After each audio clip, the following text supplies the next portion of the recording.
Hi, welcome. My name's Dale McCluskey. And this video is part of my series called Flipping the Script. Going to be responding once again to, by way of balanced dog training, and a video that popped up on my social media field by way of Shield Canine. And I've done a couple videos by way of Shield Canine as part of my Flipping the Script series. I encourage you to watch those. I talk about a problematic picture change, the role of influence. And here in this video, I'm going to be responding to how it is that balanced dog trainers attempt to elevate their idea of things above those who identify as force-free dog trainers. Some of the themes here you're going to hear on this video as this trainer attempts to focus in on using treats, motivating agents. But I'm going to be talking about what balanced dog trainers don't get, okay, when it comes to the jumping in point. I talk about why some are successful and others fail within the same idea of things, even while using the exact same method, devices. And the trainers are not dialed into, why these individuals are experiencing failure, okay, based on what their focus is on, okay, in terms of within the framework of response itself. So again, I talk about those two core ingredients, influence and control. Understand that, at the very beginning of a process, they have to be reconciled. And the only way, okay, the only way that happens is by way of a intentional interaction-based approach. That's the only way. Otherwise, again, I talk about, motivating responses from dogs at the very beginning, how that leads into a major problem for so many dogs and owners. The force-free positive only type trainers are always going on about how they can do all of this without the use of the e-collar or the use of any kind of pressure in training, and it's all just positive only.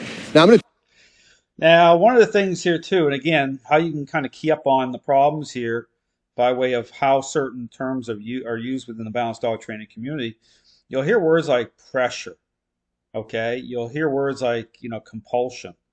You'll hear words like, corrections.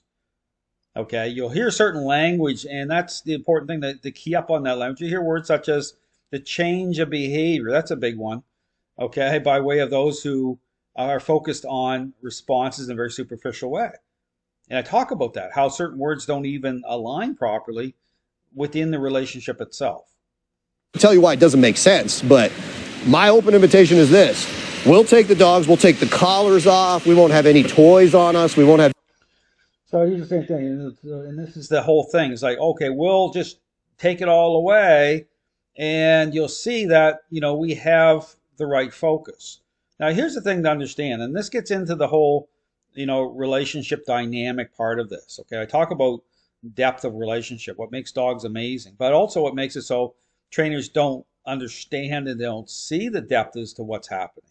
And this is one of the issues in the dog training world because I talk about, why so many trainers have their legs taken out and why it is say that they can be very successful, okay, by way of their personal dogs or dogs that they will, say, take in for a board and train, depending, okay, talk about that. Why is that they can achieve a very high result even while being aligned with this idea of things, even when used, say, using motivating agents. Because it's about the relationship. It's about the individual, okay? That supersedes the problems that are generated by way of this this idea of things.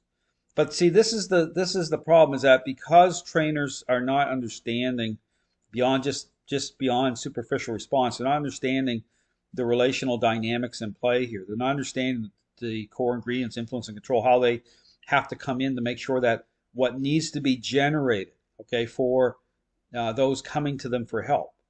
Okay, how this, the importance of a process itself being defined the right way so that beyond just appearances, beyond just responses, that truly that the perception of dogs are changing.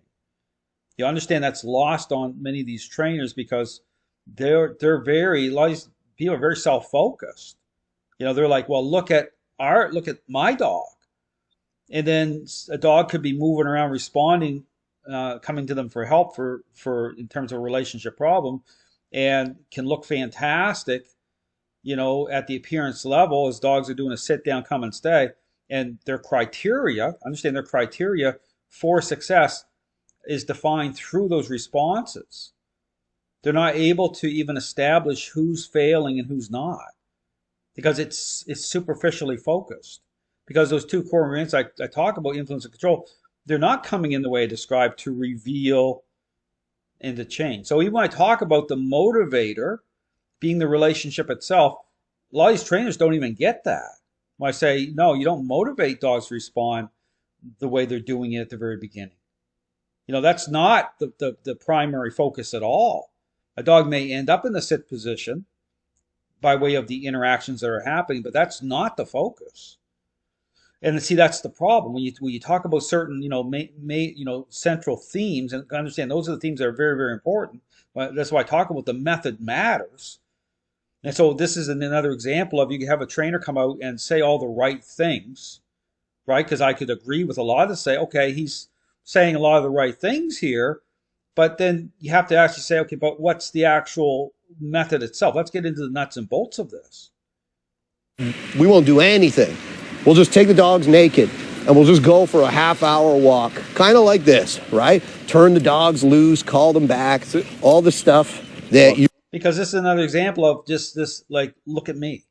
Look at me. That's why I talk about all these trainers. They have the backdrops of the trophies and they use that to quarterback, okay, this idea of things. But they're not going to the next level here of say, okay, because understand that their job is to help people. There are people coming to them, because they're experiencing a relationship problem. And then this is the problem, is that when people are failing, or when then what's the out? What's the way that these trainers deal with that?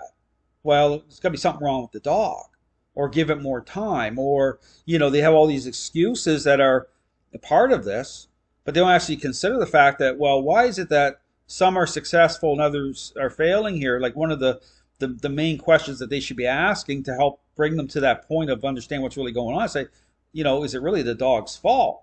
Like what all the collateral damage here, what's happening in the dog training world, like what's really happening here? What's the piece here that we're missing? You would normally do, right, on a walk, except no leash. And if your preposition is correct, that you can do, in fact, all of this without the use of any kind of negative reinforcement in training, any kind of pressure in training. So I talk about that. So this is the thing. It's like they're bringing I talk about this, why balanced dog trainers are compromised, right? They're trying to justify, because this is part of their argument or part of the basis of how they try to push back. They say, oh, look at our dogs, right? But don't question anything else. Like, don't look at all the collateral damage in the dog training world. Let's actually figure this stuff out. They're not doing that. They're talking about what we use, corrections. They try to justify corrections and bringing, certain devices into this process, but they can't really explain or bring it down to that level to say, okay, this is what is really going on here.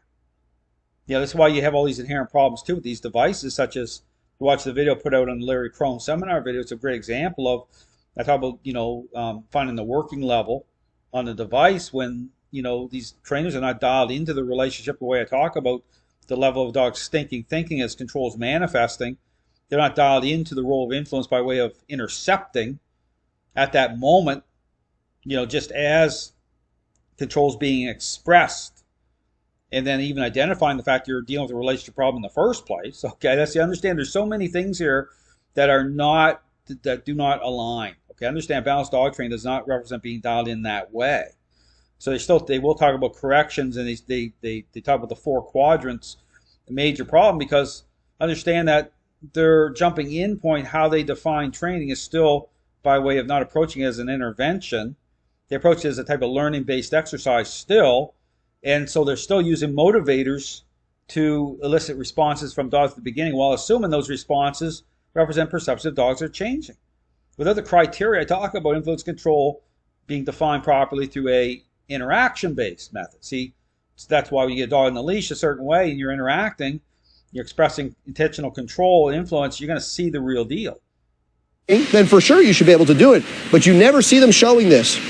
You never see it. Just talking. Just talking. Not doing. And it's so easy. It's like, man, the only reason anybody knows us, the only reason anybody comes to But actually, like I said, I mean, they talk about some could show it. Now, there's trainers that identify as, pure positive trainers out there, and you see them on social media. They'll take dogs to come to a certain level in their relationship where they've established a certain level of change, but they're dialed in because they're dialed in the same way. They don't understand, and they use the same arguments, right? To say, well, look at my dog. If I talk about again the individual, right? Influence and control through again that the person that how it's expressed through the totality of the relationship every day. You're interacting at so many levels. The social need level of the dog, okay, that matters too.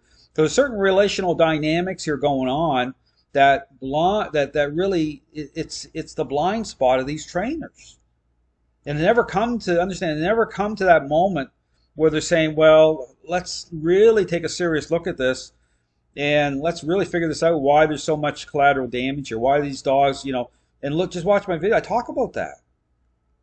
To us is because we just show this. And for most people, it's like, bro, like, I've never seen that before. This is the easy shit. Like, try making your dog fucking focus you. A lot of the force-free.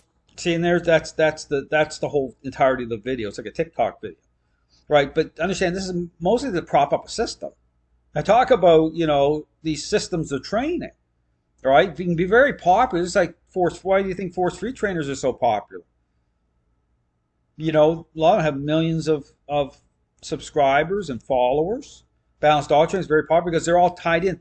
What this idea represents in terms of how it's very appealing, because when you take it down to an intervention level and, you strip away, how these trainers are, petting on, rewarding dogs, how they're doing, because that's not helpful. Understand that what that represents in the relationship itself. When you strip it down to what it is, it really, shows the difference, okay? The contrast between balanced, force-free, and what I'm showing is a process.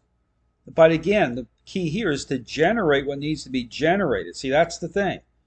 If you really care about dogs and people that are coming to you, then you should care about what's going on here in terms of why some are failing and others are succeeding beyond appearances, beyond a response level, because that's the problem. Dogs, think about it, dogs moving around, look fantastic, then why is it the relationships aren't cleaning up? I mean, that's why I keep talking about the selfish child example. Like, you see, these trainers are not dialed in that way at all. So my encouragement, if you want to watch my videos, just really pay attention to what's going on here. So much of this is ego in the dog training world. So much is self-focus.